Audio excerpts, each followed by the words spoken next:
Oke, kita mulai ya teman-teman. Gue hari ini mau bahas buat hari Rabu gitu ya mengenai intermarket analysis, gitu ya. Jadi intermarket analysis adalah market-market yang berhubungan. Sebenarnya actually saling berhubungan tuh, related dengan GDP, dengan harga emas, harga oil dan segala macam gitu ya. Jadi sebenarnya seluruh market itu berhubungan guys. Dan kalau misalnya market-market itu berhubungan, sebenarnya kita bisa melihat apakah market itu akan resesi gitu ya, apakah market itu sudah mulai recovery gitu ya. Tapi tentunya tidak ada yang pasti guys. Kita berdasarkan hal ini berdasarkan dengan historical. Apakah historical itu akan selalu benar? Enggak selalu. Selalu tetap seperti market. Selalu ada probabilitas dia salah. Sama kayak kita ngomongin dengan chart, itu chart juga berdasarkan historical. Selalu ada kemungkinan untuk salah. Dan di saat dia salah guys, gitu ya, kalian juga harus hati-hati. Jangan all in dulu di saat kamu sure bahwa investasi yang kalian lakukan, trading yang kalian lakukan, action yang kalian lakukan, baru kalian cicil sesuai dengan kemampuan masing-masing. Menurut saya itu adalah risiko yang benar-benar kita manage gitu ya. Dan di saat-saat itu memang benar hal itu memang benar jadi merupakan buah buat kalian nantinya di saat dia udah terbang, sudah jalan dan seterusnya guys, gitu ya. Oke, jadi gue akan menjelaskan mengenai ini guys, intermarket analysis gitu ya. Seluruhnya berhubungan, tapi kita harus tahu apakah memang berhubungan erat gitu ya, atau enggak berhubungan erat gitu ya. Kalau tidak berhubungan erat berarti ada margin of error yang kita harus tahu. Apabila berhubungan erat gitu ya, kita bisa lihat kapan sih dia melakukan anomali gitu ya. Kalau dia melakukan anomali, maka bisa kita lihat nih, apakah dia bisa kita manfaatkan atau enggak. Jadi pinter-pinteran kita tuh dalam hal tersebut membaca seperti itu yang membuat gue survive di market di saat dia resesi, di saat dia recovery dan segala macam. Ya, nah ini guys gitu ya, ini kalian boleh screenshot gitu ya. Ini adalah eh, apa namanya eh, business stock cycle gitu ya, yang dimana berhubungan antara GDP gitu ya, lalu dengan stock market index gitu ya, lalu dengan sebenarnya long range growth gitu ya. Kalau teman-teman tadi udah baca di Warren Buffett gitu ya, atau di videonya Warren Buffett udah dibilangin tuh bahwa there is no way you can stop the economy rolling gitu ya. Bisa memperlambat tapi tetap dia akan berjalan. Seluruhnya akan membaik. Akan bisa dipercepat? Bisa. Nah, kayak waktu tahun berapa tuh? 50-an, 60-an, 70-an gitu ya. Zaman industri itu lebih cepat. Sekarang apa yang bisa dipercepat sekarang? Informasi. Informasi sekarang gila loh. Di tangan lo aja udah lo bisa ngelihat bahwa besok akan ada kejadian apa, hari ini akan ada kejadian apa dan segala macam ya. Jadi tetap yang ini nih guys ya, yang ini ya tetap akan selalu akan selalu berjalan di saat dia bear, di saat resesi dan segala macam. Jadi kalau kalian tahu filosofi pecel leleknya gua gitu ya, filosofi pecel leleknya gua adalah kenapa? Karena gua berpedoman dari hal ini guys, gitu ya, berpedoman pada hal ini yang dimana apapun yang terjadi mungkin akan diperlambat tapi tetap akan terjadi. Nah, related dengan hal tersebut, ini adalah yang dilakukan di mana selalu leading indikator itu biasanya adalah pertama si stock market gitu ya. Di saat stock market turun gitu ya, kayak di bulan Maret udah kerasa tuh, mulai bulan-bulan Agustus Q3 Q4 udah kerasa tuh dia nggak bisa IHSG nggak bisa keluar. Sama juga dengan US Dow Jones gitu juga sama. Dia nggak bisa turun gitu ya. Di Q3, Q4 tuh udah kerasa tuh gitu. Tinggal cari triggernya gitu ya. Nah, di saat dia turun, dia akan turun duluan. Nah, di sini juga seperti itu. Dia akan begitu dia turun, di sini biasanya seperti yang Dow Theory bilang, dia sudah price in duluan. Dia mengalami fear duluan atau ketakutan duluan. Lalu baru habis itu mulailah resesi. Oke, setelah resesi di sini mulai ada recovery, mulai resesi di sini udah mulai recovery. Ring a bell dengan hal ini yang kemarin terjadi di saat dia resesi Indonesia, potong pita besoknya jalan, ya kan? Kenapa? Karena dilihat bahwa ada optimisme di situ, gitu ya. Sedangkan recovery-nya masih lecet-lecet, cek gitu ya. Nah, lalu mungkin kalian bisa lihat bahwa di saat itu mulai lagi nih peak through-nya, gitu ya. Nah, ekonomi ini, resesi ini kan kita lihat dari apa? GDP. GDP kemarin kita minus 5,32, Q3 minus 3,49. Nah, Om, apakah selalu resesi yang akan kayak begitu? Belum tentu, guys. Kalau dia nggak bisa bangkit, gitu ya, besok misalnya bulan Q4 nanti dia bilang masih minus di bawah di bawah minus 3, gitu kan? Nah, tentunya akan mengalami hal-hal yang dimana ketidakpastian. Di sini pasti akan turunnya lebih kenceng nih, si ini. Tapi tentunya si stock market. Tapi kita lihat nih dari sekarang. Bus, semuanya mendoakan supaya recovery lebih baik. Atau dari mungkin vaksin, dari mungkin perbaikan ekonomi, stimulus pemerintah, undang-undang cipta karya dan undang-undang yang lain gitu ya. Ini dilihat sebagai hal yang baik gitu ya. Dan ini bisa terjadi dalam waktu bulanan, tahunan, tergantung kalian gitu ya.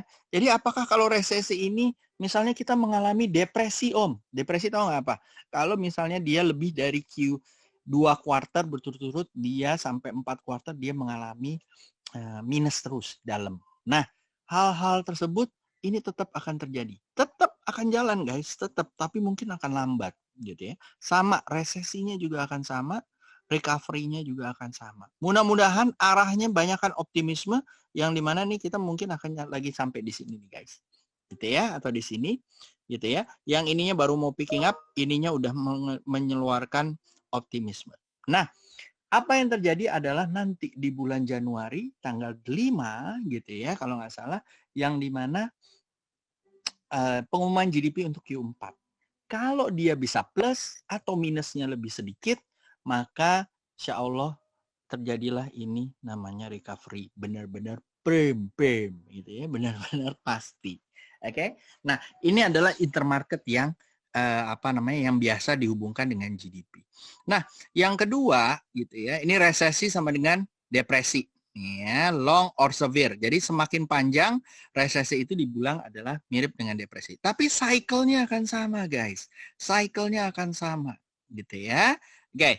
Lalu yang kedua, ya, ini adalah yang mungkin related dengan komoditi, gitu ya. Tapi nggak selalu akan benar-benar terjadi, gitu ya. Karena zaman berubah.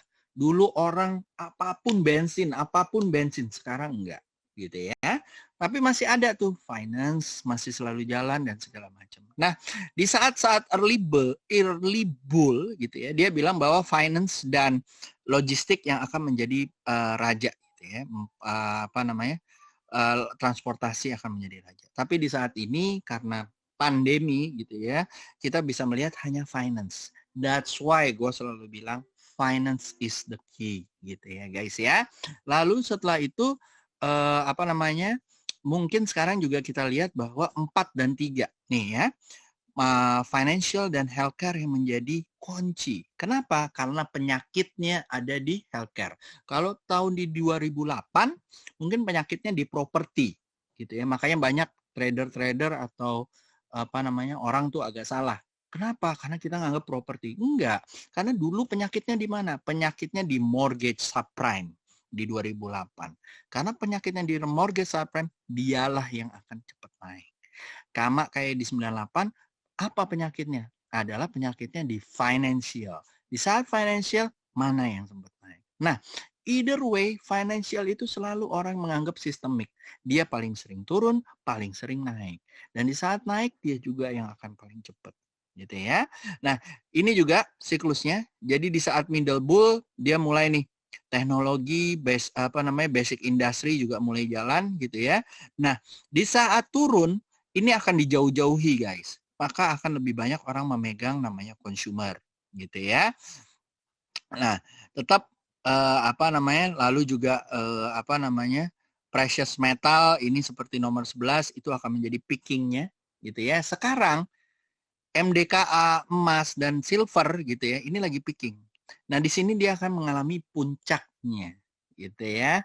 Puncaknya nanti. Kapan itu puncaknya, Om? Kalau rata-rata kita lihat chart itu mungkin kurang lebih 3 tahun, 4 tahun, even sampai 8 tahun, guys. Tergantung inflasi itu makin akan bisa jalan atau enggak. Inflasi juga akan bisa jalan dengan consumer buying power atau CBP gitu ya. Nah, kalau consumer buying powernya bagus, guys, maka dia akan terus akan jalan. Tapi di saat dia udah jenuh, maka dia akan turun lagi nih.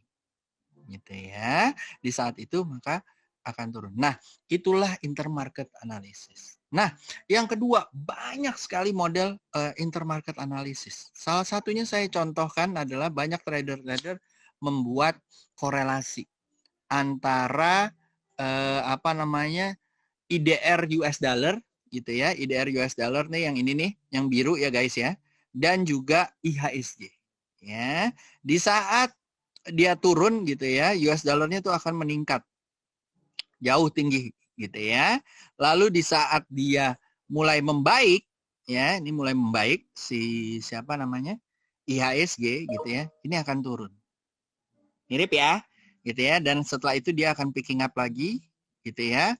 Dan dia akan naik lagi dan di sini ada turmoil atau ada gangguan di sini yang dimana nanti akan akan ada gojlakan. Nah, yang ada sekarang di tahun 2020 gitu ya, sama persis yang terjadi, picking up, ceteng gitu ya, sampai 16.000 ya, ingat banget ya. Habis itu dia bisa turun lagi dan dia akan turun. Nah, apakah dia akan turun? Menurut gue dia akan turun lagi. Menurut gue dia akan turun sampai 12.000 atau 13.000 gitu ya. Lalu dia akan naik. Kalau lihat seperti ini juga akan seperti itu. Lalu dia akan berjalan beriringan lagi. Di saat dia berjalan beriringan lagi nih, yang kayak gini ya berarti ekonomi sudah membaik, gitu ya. Tapi tentunya kalian boleh ngambil dari mana? Ya boleh aja ngambil dari sini kok, kalau IHSG gitu ya. Tapi kalau misalnya nih ya, IHSG-nya turun, dolarnya naik, hati-hati guys ya. Oke. Nah, itu sebagai tanda-tanda ya teman-teman bisa menjadi nanti jadi kayak ahli nujum kayak gua gitu ya atau kayak Mona sama Etus gitu ya. Tapi sebenarnya adalah kita membahas dari historical datanya gitu ya. Yang kedua guys yang gue mau taruh adalah ini nih, koefisien korelasi gitu ya. Nah, koefisien korelasi ini kalian bisa lihat di sini sih actually gitu ya. Cara ngeluarinnya di mana namanya? Di sini ya. Ya.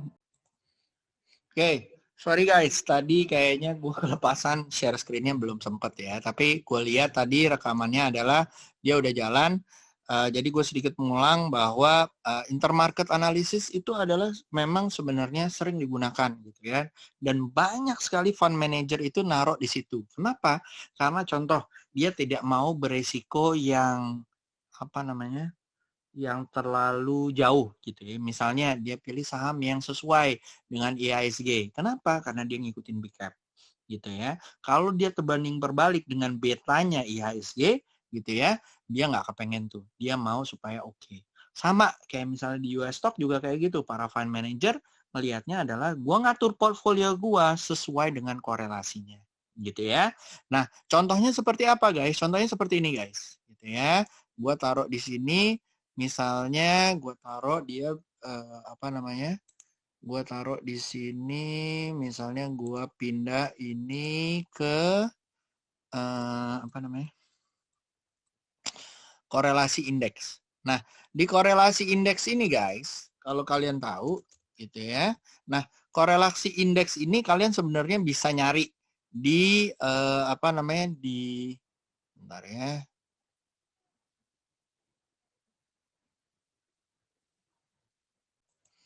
Korelasi indeks ini sebenarnya kalian bisa lihat nih di channelnya gua. Lalu kalian naruh di sini apa namanya tulisannya korelasi, gitu ya. Nah, setelah kalian dikorelasi, tulis dikorelasi, maka di sini ada caranya nih ngeluarin CC, korelasi koefisien. Kalau nggak salah ininya juga udah gua kasih deh videonya lewat Inces atau admin, gitu ya. Nah, ini adalah cara ngeluarinnya. Nah, gua akan menjelaskan mengenai apa namanya korelasinya. Jadi sering ya kalau ini kan perbandingannya di sini adalah dengan DJI atau IHSG. Nah, dengan IHSG ini gitu ya, kurang lebih ya guys, buat 100 gitu ya. Nah, kurang lebih dengan DJ apa namanya korelasinya seperti ini guys, gitu ya. Kita mau lihat nih kayak misalnya tadi gue bilang korelasi itu berpenting untuk lihat dari apa namanya seiring nggak dengan IHSG, seiring nggak dengan sahamnya. Jadi dia nggak mau tuh yang berbanding terbalik dan segala macam. Kenapa? Risikonya akan jadi lebih besar. Kenapa? Karena probabilitasnya seringnya adalah IHSG itu naik gitu ya. Nah ini IHSG-nya kurang lebih dia kalau IHSG ini seperti ini ya guys. Nah kalau IHSG seperti ini gitu ya, naik ke atas. Jadi dari tahun ke tahun kalau kalian lihat seperti ini dia akan naik terus gitu ya. Tuh, ya naik terus dari tahun ke tahun. Jadi kita cari sahamnya naik aja ya. Nah, satu lagi kan banyak orang tuh akan bilang bahwa IHSG itu berhubungan langsung nggak sih dengan Dow Jones Om? Oh, kalau Dow Jones turun dia akan turun. Kalau Dow Jones naik dia akan naik gitu ya. Nah, kita buktikan aja langsung dari sini. Kita taruh misalnya di sini Dow Jones Industrial Index gitu ya. Ini future Dow Jones, di sini DJIA ya, Dow Jones gitu ya. Nah, kita lihat yang biru itu adalah Dow Jones, yang kuning itu adalah komposit atau indeks saham kita gitu ya. Nah, kalau dilihat seperti ini, dia itu kurang lebih kalau dari monthly dia berbanding hampir 75%, sempat 78. Tapi guys, biasanya kan kita ngelihat dari sini ya. Gitu ya. Nah, kalau dari sini guys, ya, kurang lebih kemarin tuh nggak begitu bagus ya. Hampir 50%. Ya. Jadi apa? Eventually dia akan ngikutin di monthly-nya. Tapi sekarang itu nggak begitu. Gitu ya. Mungkin kalau composite index itu, ya, sorry gue keluarin gitu ya. Nih, ya. Mungkin kalau composite index itu mungkin akan lebih bagus dengan Hang Seng misalnya. Nah, dengan Hang Seng, ya dia itu di daily udah lumayan tuh lebih baik gitu ya kalau dibandingkan. Nah tapi kalau misalnya dengan di weekly, guys tokcer banget ya kan. Jadi kalau gua ngelihatnya adalah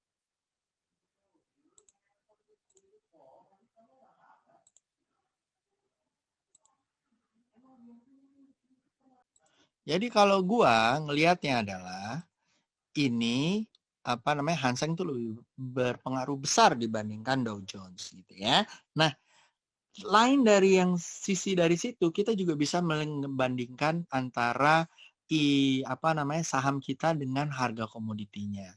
Contoh misalnya ya kita taruh di sini kita ganti gitu ya di sini dengan gold misalnya XAU USD ya.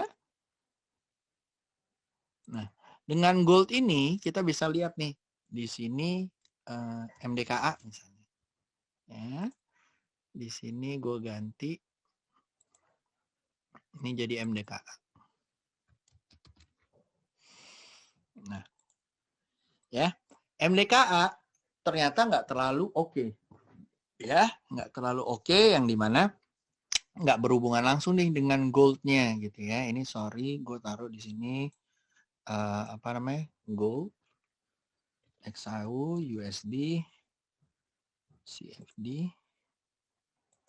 Oke ya, yang oranye ini adalah goldnya, yang biru ini adalah MDKA-nya, gitu ya. Walaupun begitu, kalau di daily-nya seperti itu, di monthly-nya masih oke. Ya, jadi apa maksudnya? Eventually di monthly-nya dia akan nyamain. Loh, terus kalau dia lagi turun, dia akan turun juga, gitu loh. Nah, kalau dia lagi naik, dia akan naik juga. Nah, ini dari monthly ya. Kalau di tradingin monthly, MDKA mungkin eventually dia akan ngikutin dengan apa namanya, emasnya, gitu ya. Nah, terus Om, kalau misalnya dengan Inco misalnya, boleh aja kita cari di sini, gitu ya, dengan Inco, ya, Inco Vale Indonesia, gitu ya. Boleh kebolak-balik juga nggak apa-apa kok, gitu ya. Terus di sini kita taruh nikel, misalnya ya. Ini Inco, gitu ya. Oke, lalu di sini kita ambil apa namanya, future-nya adalah nikel. Ya. Nikel, jangan lupa dia adalah London ya yang dipakai ya, kalau nggak salah continue front. Nah, ya, mungkin di daily. Nah, ya. Nah, dari sini kita lihat bahwa dia masih kurang apa namanya, sorry. Kayaknya salah nih.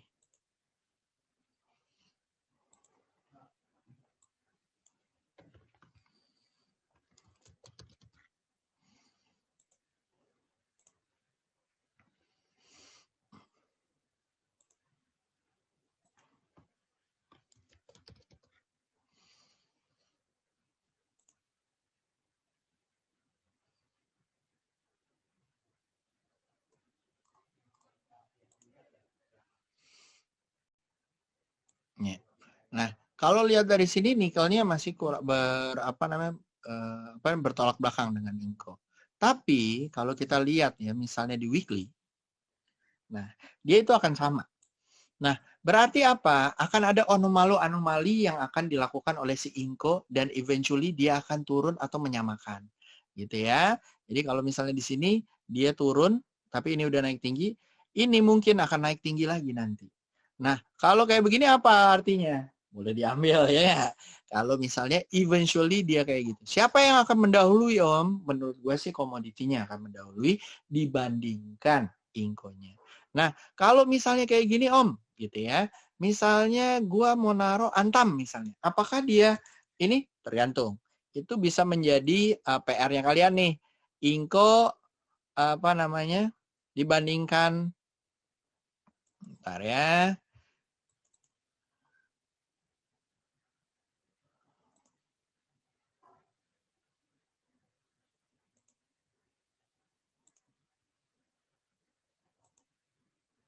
Inco misalnya dibandingkan Antam, apa yang terjadi?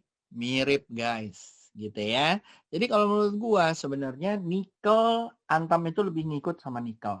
Inco itu lebih ikut sama nikel dibandingkan lewat emas, gitu ya. Nah, teman-teman bisa mencoba-coba dengan yang lain. Contoh misalnya dengan apa namanya timah, dengan tins, gitu ya. Ataupun dengan saham-saham yang katanya barengan, gitu ya. Contohnya misalnya KF dan INAF. KF misalnya ya. KF kita okein gitu ya. Lalu di sini kita taruh adalah enough gitu ya.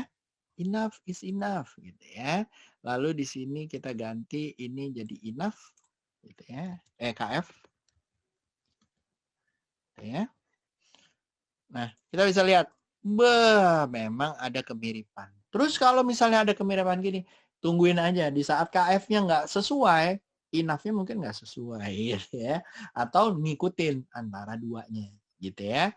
Nah, kalian bisa ini nih mengetes gitu ya. Ada yang ngomong nanti misalnya Wika akan ngikut WSKT, WSKT akan ngikut dengan weton dan segala macam. Guys, kalau menurut gua dilihat dulu. Dan kalian bisa membuktikan dengan korelasi koefisien ini. Kalau misalnya di time frame lebih besar dia memang mengikuti, kadang-kadang berarti akan ada anomali yang dimana dia akan ikut. Ya, coba dilihat dan mudah-mudahan bisa lancar. Nah, apakah ini selalu terjadi korelasi koefisien ini? Belum tentu. Ada periode-periodenya dia nggak ngikut, ada periode-periodenya dia ngikut. Jadi kalian harus constantly dilihat dan kadang-kadang apakah masih ngikut atau enggak, tetap dilihat harus chartnya sesuai atau tidak. Ya, anyway, ini adalah cuman sebagai indikator, bukan sebagai penentu. Tapi kalau misalnya koefisien relationnya bagus, lebih di atas 1 dan segala macam, mungkin kalian bisa ambil gitu ya. Nah, itu aja dari gua guys. Semoga berguna gitu ya. Dan tadi kalau yang gue bilang ingat ya, bahwa 1 itu mirip, minus 1 itu tidak mirip gitu ya. Jadi contohnya nih ya, KF dengan KLBF gitu ya. Nah, di sini mirip nggak? Nggak mirip ya. Jadi kalau dibandingkan dia cuma 0,23. Kalau misalnya 0,1 kayak gini berarti benar-benar dia bertolak belakang. Nah, jadi contohnya nih kayak ada pompomers si B gitu ya bilang ini naik, ternyata hasilnya turun. Nah, berarti kan dia counter copy, bukan copy banget gitu ya. Counter copy. Jadi kalau dia bilang A berarti turun. Nah, itu biasa tuh kayak gitu. Berarti dia gimana? Bohwat atau enggak? Bohwat dia, cuan di kita ya. Oke, itu aja dari gua. Semoga bisa membantu dari part 1, part 2-nya dan semoga teman-teman bisa terbantu. Besok kita bahas lagi and besok juga kita akan bahas mengenai lebih detail mengenai what to do in bearish market gitu ya. Kita akan bahas mengenai virus-virus di dalam trading dan juga ini nih yang paling penting. Mana ya? Gue taruh di mana ya? Nih, gitu ya. Psikologi market cycle gitu ya. Yang nanti kalian akan bahas besok. Oke? Hari Jumat. Oke? See you guys and have a good night and bye-bye.